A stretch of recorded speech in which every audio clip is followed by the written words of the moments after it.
Greek town of Itaea, around 120 miles northwest of Athens.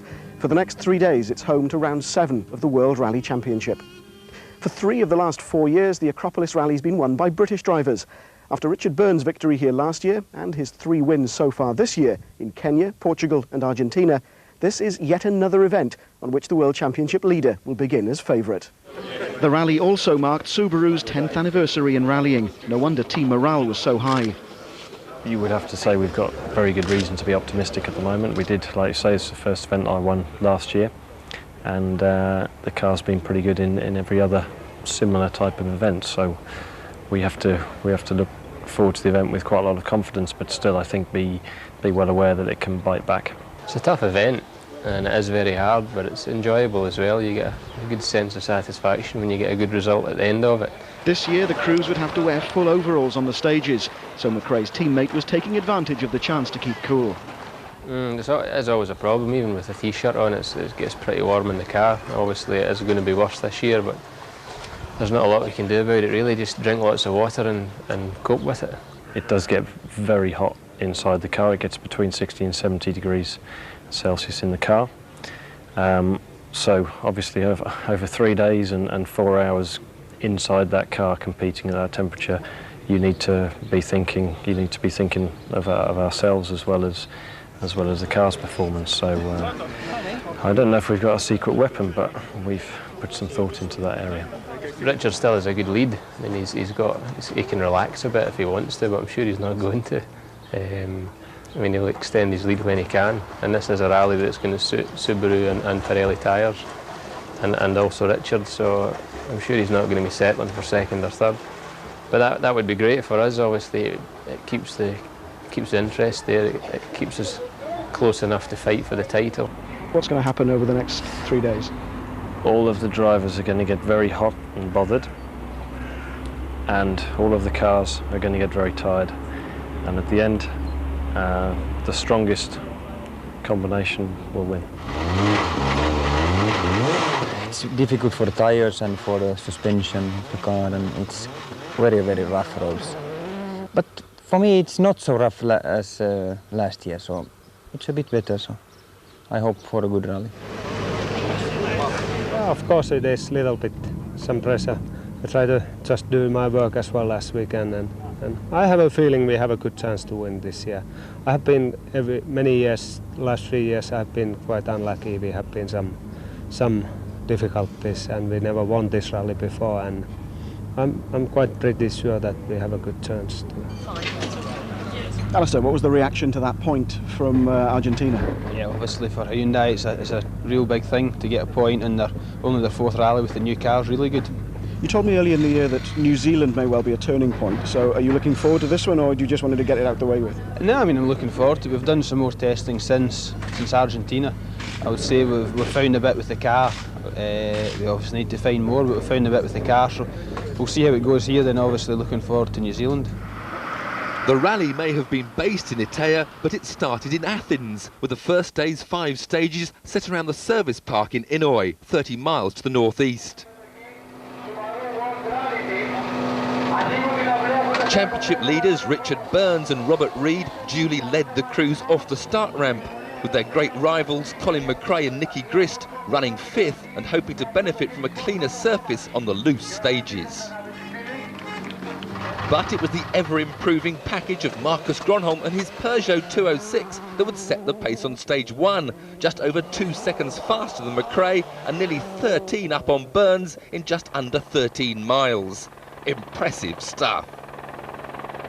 Pipped by both Fords on the short stage 2, the lanky Finn held a slender 1.5 second lead going into stage 3. As Gronholm was running second on the road, Burns could hardly blame the surface for his lack of pace, and indeed he was more concerned by the discomfort of wearing a triple layer fire suit inside the hot cockpit of his Subaru. 60, K right, tightens and K right, 20, K left, and K left in, 40, fast right minus. If Burns was hot and bothered, world champion Tommy Mackinnon was near to boiling. He could only manage 8th fastest on stage 1, 5th on stage 2, and then on stage 3... he clipped a rock, broke a wheel and lost 1.5 minutes. At least he fared better than his teammate Freddie Loix, who would be heading back to Belgium after just one stage.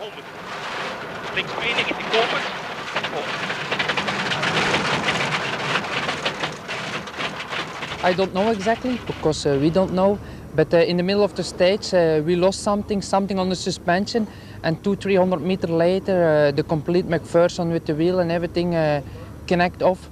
So we had to finish the stage about 18 kilometers more on 3 wheels, and then on the end of the finish the car was quite destroyed. Fastest on stage 2, Colin McRae and Nicky Grist repeated that performance on stage 3 to move into the lead. Their Spanish colleagues, Carlos Sainz and Luis Moya, meanwhile, had moved up into second place, thanks to setting the second fastest time on both those 2 stages. It could well have been an all-Ford top 3, but the stunning early pace of the team's up-and-coming star Petter Solberg came to a shuddering halt on stage 3. We came too fast into corner, for sure, and then I jumped up on the bank, and I couldn't come out, and it was 20 people there, and nobody wanted to come and help me. And I begged on my knees, and 4 people came at the end, but 7 minutes, you know. At least Solberg was still going, unlike Kenneth Eriksson in the Hyundai. 4th fastest on stage 1 and 11th on stage 2, engine failure after stage 3 meant the Swede was out, leaving Alistair McRae to fly the flag for the Hyundai team. Eriksson wasn't alone. Luis Clement Skoda retired after losing a wheel on stage 3. Still running, but having a torrid time with the 2 Seats. Power steering failure and engines which didn't like the heat meant both Oriol and Gardemeister would be outside the top 10. After just 3 stages, the first service area witnessed several cars reduced to 3 wheels. Mäkinen surveyed his damage, while the reason for Marcus Gronholm dropping from 1st to 30th was painfully obvious. The Finn nursed the car to service. Burns and Mäkinen sympathised, no doubt relieved that Gronholm's threat had all but been eliminated. I cut one corner, one very, very slow corner too much, and there was some concrete pole in the bushes, and bam, suddenly we were on the roof. But we came on the wheels again, so we lost in the roll only 10 seconds, but then to drive without one wheel in the front, with the suspension, everything broken, so 5 minutes. The Peugeot mechanics would have their work cut out to repair the damage in just the allowed 20 minutes. First and second at the moment. Yes, let's hope we can build on that. I mean, tomorrow is another long day, and okay, there is a bit of an issue as to whether running first on the road or 5th on the road is going to make a difference. But I think the way we're going, we could end up with like a 40-45 second lead tomorrow, in which case it won't make that much difference at all. And on the day's last 2 stages, the British crew would indeed increase their lead over the Spaniards to just under 40 seconds. And 3 left plus. And 6 right and 3 right. The views may have been spectacular, but neither Focus crew had time to appreciate them as they battled for supremacy. But Sainz was now being handicapped, first by a malfunctioning dashboard and then by a troublesome differential on stage 5, where he lost a full 20 seconds to his teammate. Francois Delacour now led the Peugeot challenge, lying 3rd, 35 seconds behind Sainz and nearly 50 ahead of the leading Subaru, which was now that of Juha Kankkunen, as Richard Burns had steadily dropped from 3rd to 5th with both shock absorber and brake problems. At least the championship leader got to the end of leg 1, because the current title holder didn't. On stage 3, broken half shaft, and also same thing on stage 4, and 5th stage was over 30 kilometers long, and with 3 wheels it was impossible to continue. Time to go home for the Mitsubishi boys, and Alistair McRae wouldn't be far behind them. Medium right, opens. And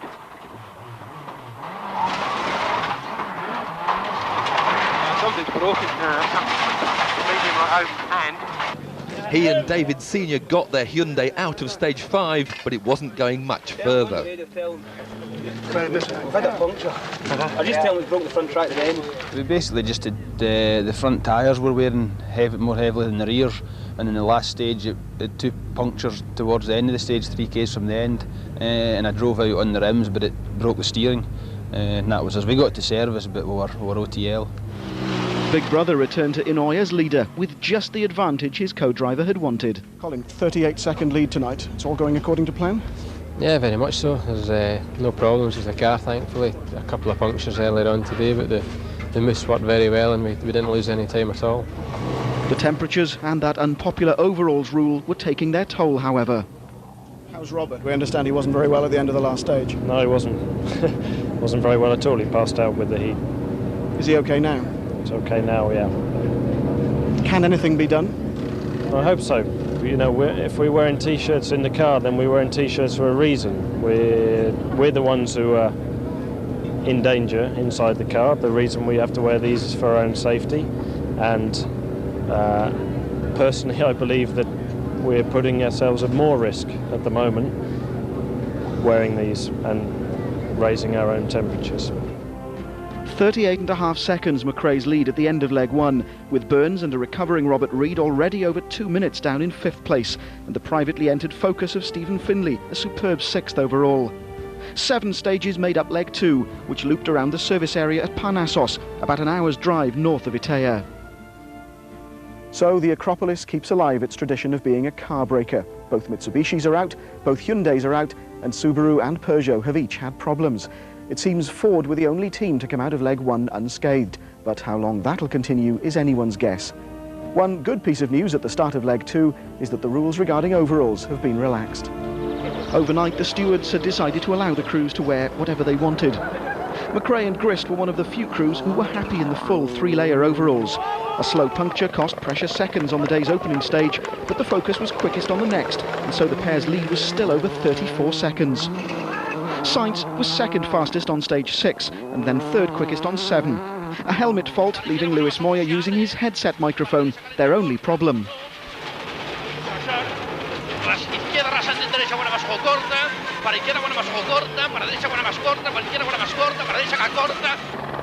Juha Kankkunen had no such problems on the day's opening stage, yet was over 35 seconds slower than his pace-setting teammate, allowing Richard Burns to move ahead of him into 4th. Which would soon become 3rd when the Englishman caught a struggling Francois Delacour on the very next stage. 20. Simon or somebody, can you get Delacour out of the way? K-right, 40. Easy left 40, flat right. 100, 90 left, plus tightens maybe. We're past it, okay. Delacour's problem was all too obvious when he reached the next service. More work for the hard-pressed Peugeot crew. First of all, we had a puncture about 7 kilometers from the start of the stage. After that, we broke the pipe of the brake. Then we had no brake anymore in the descent. And we had about 90 Ks to do like that. And after we damaged the wheel, everything, and they try to fix the problem now. Can they fix it?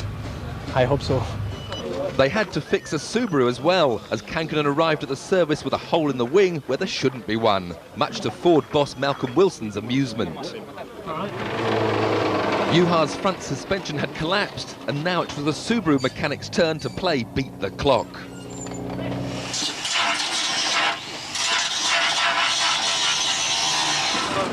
They just failed by a couple of minutes, so the Finn had to take a 20-second penalty, but he still held 4th place. The next 3 stages probably aren't going to suit you as much, are they? They won't. No, the next 3 are going to be the worst today for cleaning. There's a lot of very slow or uphill stuff where we really need traction and a lot of gravel, so we are going to lose a bit, but we just have to accept that. You seem fairly happy with the way things are going at the moment? Yeah, no, pretty happy.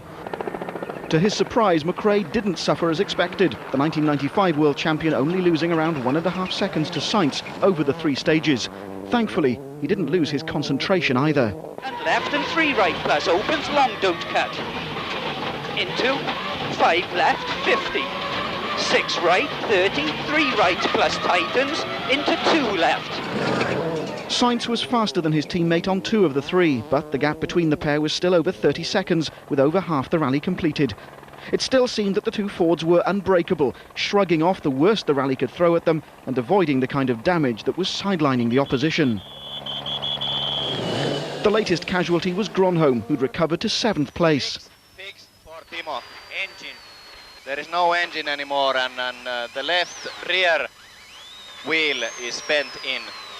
Problem on stage 8, we have to fill up 1.5 liter oil in the engine. It was something wrong, but the engine was running okay. And then on stage 9, we had two problems. First, some rod in the suspension. One arm was broken, but okay, we could continue. But then after that, the engine stopped. By now, both the Seats were also out, but the team boss was putting a brave face on things. The only way to do it is one step forward. You cannot never go backwards, no? And one step forward was to walk double time, 3 times, and look the things and analyze, well done, analyze or not everything, and to improve for the next one. Richard Burns and Robert Reid were still third, but now nearly 2.5 minutes behind McRae and Grist. Overheating suspension dampers slowing the championship leaders. The first one went well. The second, which we really expected a lot of time, we lost the brakes after 10 kilometers, rear brakes after 10 kilometers. A stone had hit a pipe off. And we completed the stage and lost under a second, so that was perfect. And the next one, we tried to do the best we could in the time we had in the road section. Unfortunately, couldn't bleed the brakes, and we had to do the next one with the car in the same state, and came out there, I think, fastest. So, I mean, that was perfect. With all the top works cars, apart from Ford's, falling to pieces, Japanese star Toshihiro Arai quietly moved his private Subaru into 4th place by the end of the day, as Kankinen's machine slid backwards, still not quite right after its rebuild. Armin Schwartz now had his Skoda up to 6th and was also closing in on the crippled Subaru. As usual, what the Czech machine lacked in pace, it made up for in reliability. Something Francois Delacour's Peugeot was sadly short of when it decided to give him a better look at the view. Fortunately, reverse was still working, even if the steering wasn't. A small fire added to his and co-driver Daniel Grateloup's dramas, but at least it gave the local fire crew a bit of practice. We had a problem with the cross member or something like that at the front. The car went on the right side suddenly in a long straight line, and I was very afraid because I had not the control of the car. And after that I continued until the end of the set very, very slow with Daniel, and we saw the car burning at the back of the car, and the spectator was doing some sign to show us the fire. We had a lot of damage and we lost 6-7 minutes. The Peugeot was now down in 13th, 10 places behind a reasonably content Richard Burns. We've had, I think, 4 fastest times over the day, and they've generally been on the stages that have been quite a lot smoother. But as soon as it gets rough, and with the shock absorber problem we've been having, I haven't been able to really push for fear of damaging the car. So, well, 3rd position is probably the best we could achieve at the moment. Richard's now a long way behind you. Will you be told, do you think, to hold station 1-2? The moment, nothing has been said. It's still a long day tomorrow. Good luck. Thank you. You're something like 50 seconds clear of Carlos now and minutes ahead of Richard and the rest of the pack. Does that mean that Malcolm will at some point say, right, calm down, hold position, that's the position you're going to finish in? At the moment, no. I mean, you really need to ask him about that. Obviously, we still... Tomorrow, I should be able to take it a bit steadier and be more and more careful all the time. It just depends what Carlos is going to do.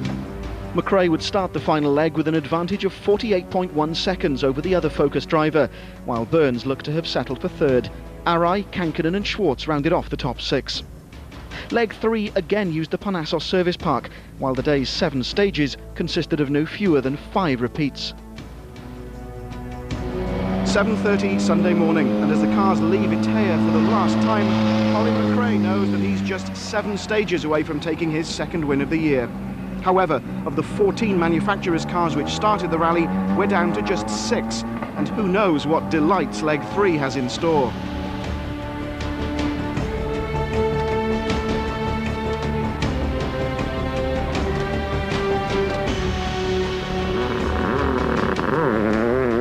And Grist began cautiously, 9 seconds slower than Sainz on stage 13, the day's first. Burns might have been 3 minutes adrift, but the threat was still there. Sainz and Moya were fastest on that opening stage. They'd gambled on taking just 1 spare tyre, and the gamble paid off. They were again faster than their teammates on stage 14, but by then, the pressure on the 2 Fords had lifted considerably. Yeah, we're in the stage and the power's guys just dropped off to like nothing, and I'm just cruising along. It's still moving, but it's like I've got about 40 horsepower. As driver and co-driver searched for the cause of the problem, their mechanics could only listen to the drama, as powerless as the Impreza itself. Less than under a minute. You need to start it. Try again on the starter motor, or if it won't start, we have to forget it. There's nothing. That's it. We're out of time. Sorry about that. Burns' girlfriend Saffron shared Richard and Robert's despair. This was only their second retirement of the year, and by the time the pair were helicoptered back, the cause was still a mystery. Fair to say we haven't had the best of rallies here, and we've had a bit of bad luck already, and it was sort of the final straw that broke the camel's back. You know, we were obviously and are not very happy about it, but there we go. It's going to happen sometime. Third place was okay, and 4 points would have been quite good. It would have meant that we'd have had an 18-point lead, but I think we're lucky that we've come away still with a 14-point lead, even though Colin and Carlos would have closed the gap. It's still nice to, I think lucky, to come away still with the same lead. Despite Burns' retirement, Sainz had cut McRae's lead to just 28 seconds, so was there still a fight? Not after this service there wouldn't be, so I mean, it's absolutely crazy. We've got 16 manufacturers' points, and there's no point in us fighting between each other. Carlos, we understand, only took one spare out this morning. He's determined to catch you. Yeah, but okay, now, I mean, as I say, there's no point. What's the point in doing it? We've got to finish in the position we're in. Carlos didn't look so sure, but no one was daring to ask him. However, a second spare was quietly slipped into his boot. But now that Richard's out of the equation, then we've implemented team orders that the positions will stay as they are. It's always a difficult position to be in, to do something like this, but I think both drivers have driven absolutely fantastic, and it's so important for us from a Manufacturers' Championship point of view to get the maximum points. So Colin McRae was a dutiful 7th fastest on stage 15, taking 8 minutes and 8 seconds to complete the 6 miles, which Carlos Sainz covered in just 7 minutes 47 to cut the lead down to a slender 7.7 seconds.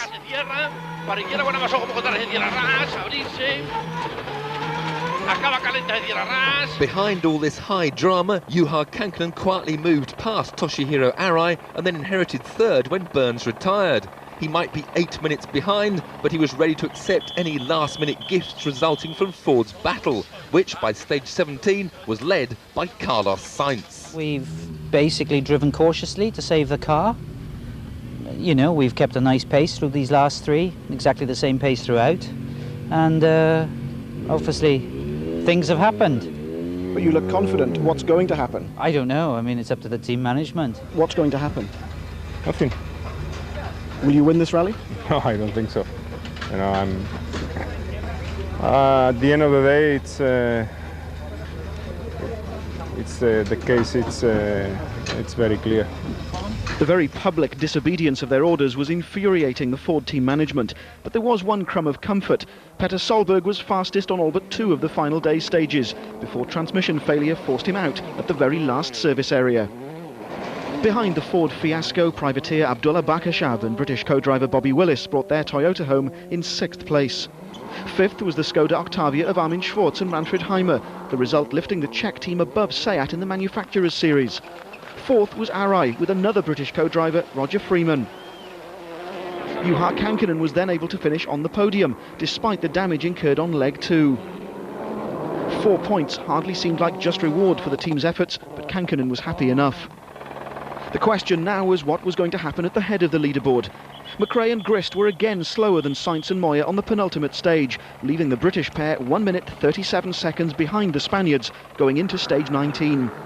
Sainz, though, had a stiff talking to from the team bosses and knew what had to be done. McRae again cruised through the final stage and Grist radioed through as they crossed the finish line. It wasn't just in the 2 cars that sums were being done, however. 19-12-2. Well done, boys. Great job. Thank you very much to you guys as well. Great job from you. Carlos had to drop around 2 minutes to allow Colin to win, and sure enough, he obliged in the most public way possible, pulling over just 100 yards from the end of the stage. Opening the car's bonnet to at least look as though he had a problem, Sainz was passed by Kankkunen and then got going again. Exactly 2 minutes were lost, allowing McRae to win and prompting words of praise from his boss. Carlos and Lewis, many congratulations for a professional job. Thank you very much. Okay.